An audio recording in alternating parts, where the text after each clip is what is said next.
Ngano kaha nga miduaw man kanako ang inahan sa akong Ginoo. Pangutana ni Isabel kang Maria, ngano kaha?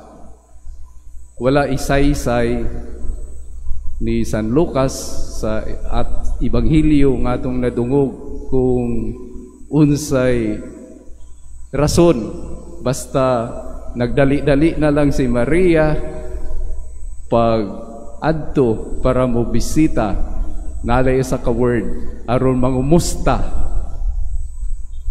kang Isabel.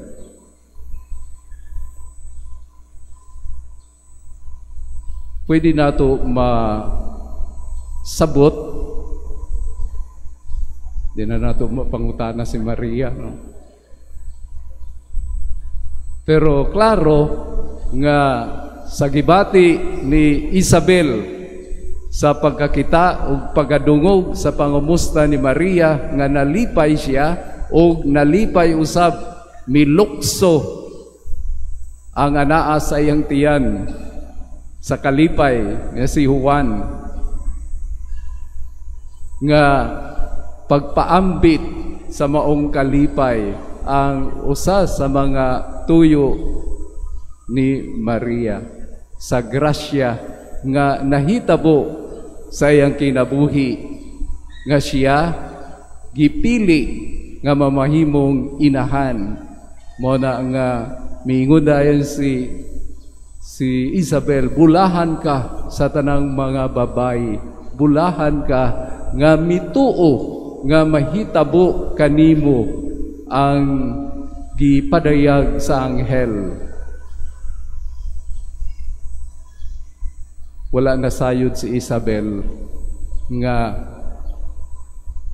pagpasalamat sab siguro ang tumong tinguha ni Maria nga mo duaw kang sa iyang paryente nga si Isabel.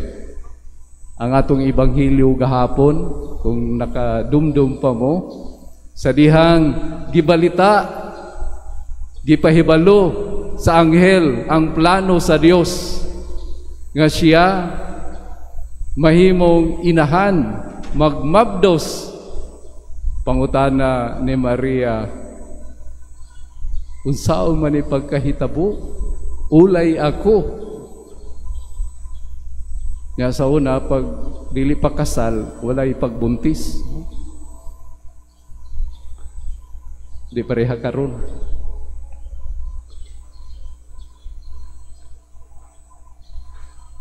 Ulay ako, dili pa mi kasal ni Jose. Mauna nga gipasabot sa anghel. Ningon ang anghel, mahitabo kini pinaagi sa gahom sa Espiritu Santo nga mukunsad diha kanimo. Walay tabang ni Jose. Tinaagi sa gahom sa Espiritu Santo. Wala maka-follow up og pangutana si Maria, no? Sa Ebanghelyo nato gahapon, wala nahatagi siya og space nga mangutana pa.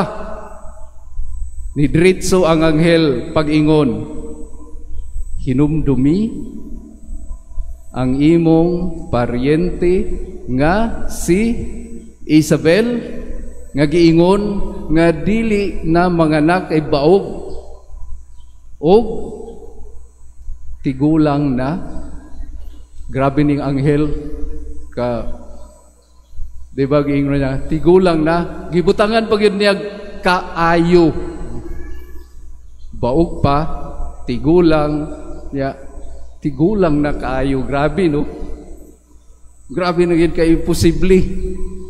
Aron nga adunay konklusyon nga pagahimo ng anghel, walay dili mahimo sa Ginoo.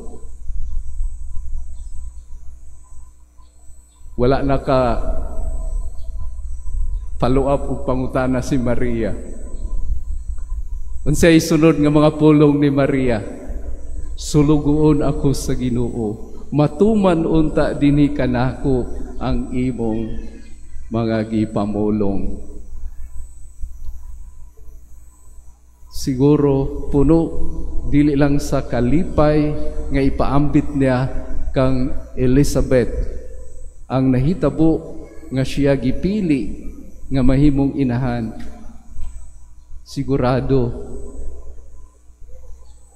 mapasalamaton usab si Maria nga ang nahitabo sa pagmabdos ni Isabel nakatabang kang Maria aron nga mo yes si Maria bisan dili pa detalye o klaro gyud no? Basta naalay sampol, di ba usay mangita ta og sampol bisan ka ng mga bag-o nga mga produkto naaday sampol manguha sampol kinahanglan ta og mga sampol ug nakatabang na ni Maria muna nga wala na siya'y pangutana pa kundi pag-uyon gipadayag niya ang iyang fiat, ang iyang be done unto me.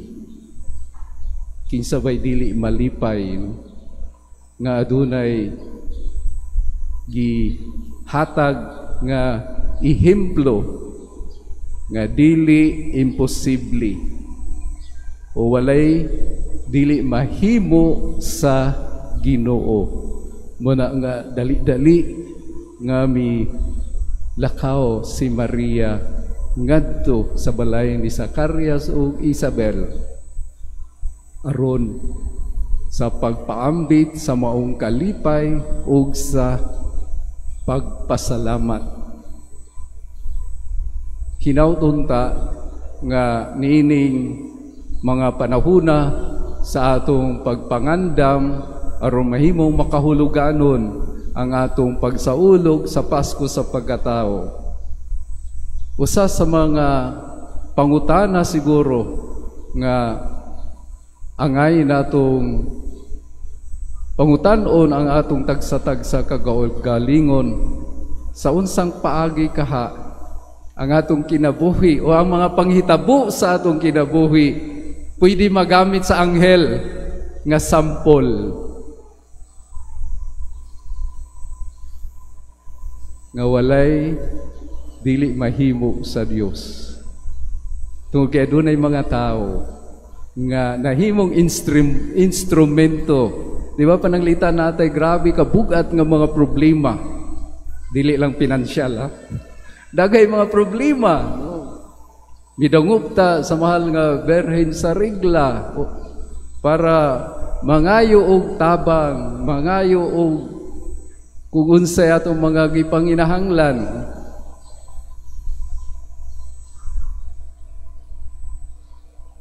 Nya tubagon sa Dios ang mga grasya nga atong gipangayo.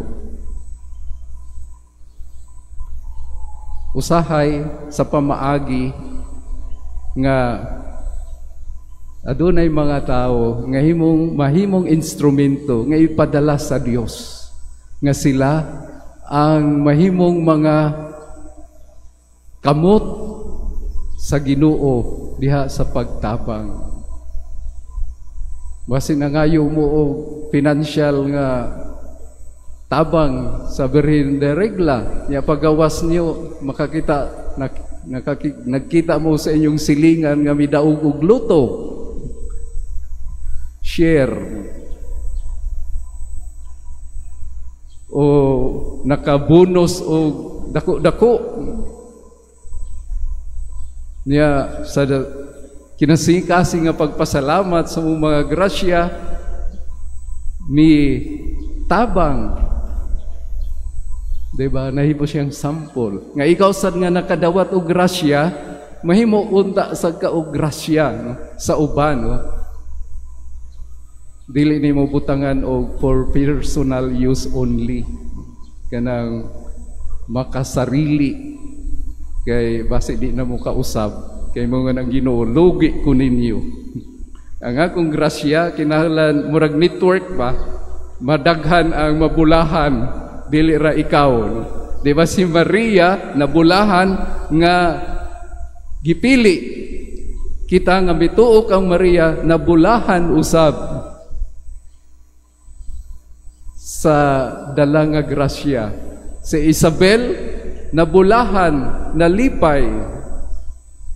Nya kung unsay grasya una na dawat ni Isabel sa iyang pagbuntis, nabulahan sad si Maria. Kay natabangan siya diha sa iyang kalibog kung unsa ang mahitabo. Mo nang ang anghel dali ra kaayo mingon.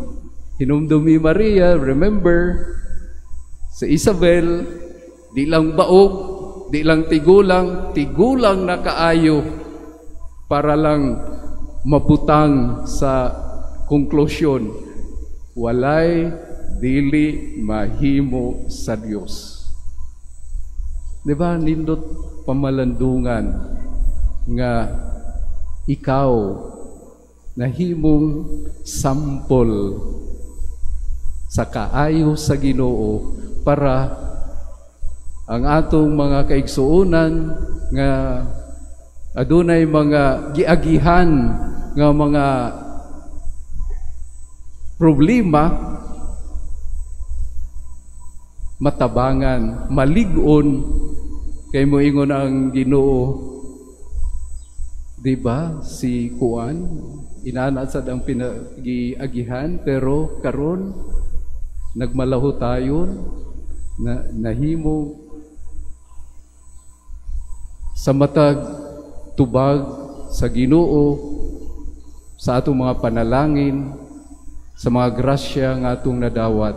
Kini usa ka responsibilidad usab kung sao nato pag puyo nga puno sa grasya diha sa pagpaambit niini sa uban. Hinaot unta nga kabahin sa atong pagpangandam aron makahuluganon ang atong pagsaulog sa Pasko sa pagkatao diha sa pagsuta sa atong kaugalingon kung nahimo ba na ba kita nga grasya para sa ubang mga tao ug dili disgrasya kay kita pa nakadugag og problema sa uban. Atong iampo nga ang madasigon, mapasalamaton nga pagduaw ni Maria nga nagdala og kalipay ni Isabel. Mausap unta ka na ang kahulugan sa atong kinabuhi. Nga kung mubisita ta diha sa atong mga silingan, dili manago ni anapod ni mangayo, sige ra pangayo. Diba na uban mulikay. Kanang ang uban sad kinahanglan likayan mo, ilabi na kung maningil na mong utang.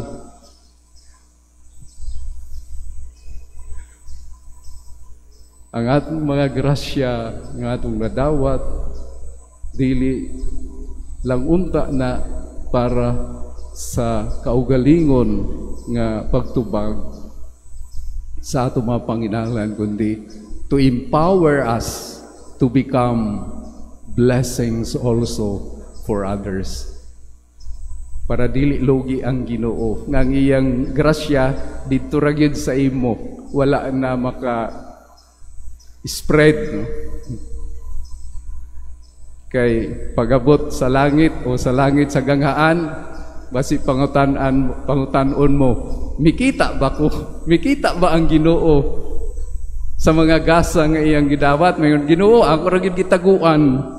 Di ba na ana siya gospel na mga sambingay nga wala kay kwenta, lugi ko nimo. Gipadaog ta ka sa luto. Bawal, no? Bawal ba? Bawal magampo para mo daw. Di na lang ng luto. Nidaog mo sa kung asa na lang. No? O ni pasaka sa bar, nahimo kang lawyer karon, hinaut ta nga grasya ka, di ka disgrasya sa uban kay gamiton rang imo pagka-abogado sa kung unsa nga mga pamaagi.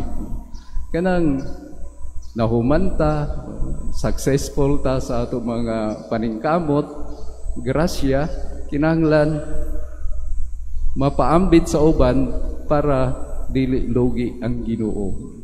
Kay pangutan-on ta sa Ginoo kung napaambit ba. Di ba moingon ang Ginoo sa isang bingay, whatsoever you do to the least of my brothers and sisters, you do it unto me. Nagutom ko, inyo kong gipakaon.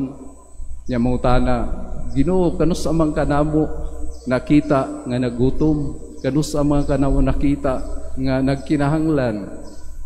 Simple ra ang tubag, whatsoever you do to the least of my brothers and sisters, you do it unto me. Sa matag higayon nga kita mipakita og kaayo sa atong mga kaigsunan nga nanginahanglan, kini nagpadayag sa atong pagpaambit sa kaayo sa Ginoo. Hinaot pa unta.